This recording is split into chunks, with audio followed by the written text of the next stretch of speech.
Let's get this party started. So get wild, stay wild, and feel the beat of Wild FM 103.1. Start agad ang party no kay naglungag namang gid sila. Naday mo bisita karon lalapag wild. Iba ako mag-invite ng mga visitors parang sa USA. Sure. Ay, pag magbisita na ni mo balay ha, tip lang po, tip. Oo. Pwede kayong magdala ng mga mga snacks or mga pagkain. Sa mga ng mga surprise visit, magbitbit kayo ng kahit ano dyan. Kasi hindi natin alam, pagdating natin doon, hindi pala sila nakapagsaing, hindi pala sila nakapagluto. Kasi surprise ka dyan. Tignan mo, ikaw yung na-surprise sa lapagwel. Kanabi ito, magsabot-sabot. At ito kay for sure, naging sila yung pangluto ron. Higda-higda pa na din ha, lapag wild. Speaking of tip, no, eto na po.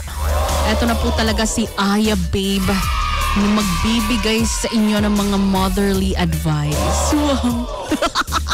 Ang tawag po dito ay pang-inang tip yan. Pang-mother nga. Oo. Kayo talaga, iba yung naririnig nyo A piece of motherly advice from Aya Babe. Makinig mabuti ha. Sa mga nagsasaing dyan, nagluluto, makinig kayong mabuti. Para to sa inyo. Sa mga nagunit agad og mga kutsarag, tinidor o plato din ha. Listen carefully. Listen to the sound here in my heart. Wow! Pero eto na talaga yung tip ko. Tip number 1, paano ba magpataba? Kailangan ko talaga to. Kasi sobrang payat na ako ngayon eh. Ngilingig kayo. Paano ba magpataba? Sa mga naningkamot, tagig-taman-taman no, pero dili, you'd never yun sila katambok no. Unsa kinaon ninyo? Kasi yung iba, mabilis yung metabolism nila. Kaya pagkain, magchuchurva ka agad. Malakpakan naman mga ganyang tao, no? Kahit anong kain, kahit anong snacks pa dyan, kahit gaano karami yung kanin na kinain nila. Ang payat pa din, ang sexy pa din, sana all.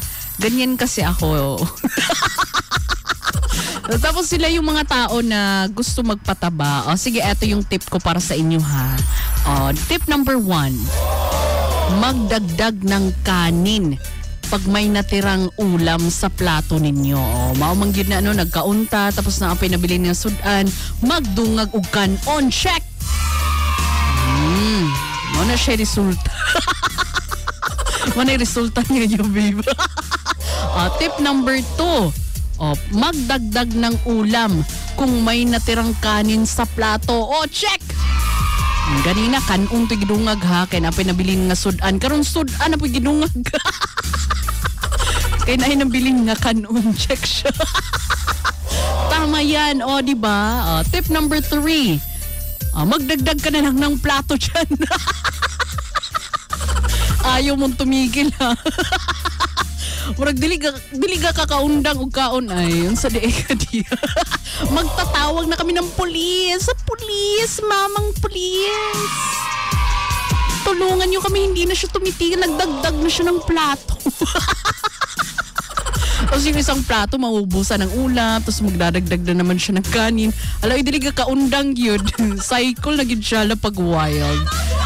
So yun po ang pang-inang tip ni Aya Babe ngayong araw na ito. A piece of motherly advice from Aya Babe. Okay? Samot sa mga bata di dili gyud gakaon hala dungagin na.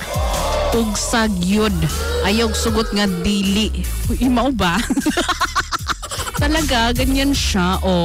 Tapos magbibit-bit pa yan. Bro. Ay, alam ko na bakit nagdadagdag ng kanin tapos nagdadagdag din ng ulam. Kasi may dala siyang selfie na. Alam mo, Gwen na.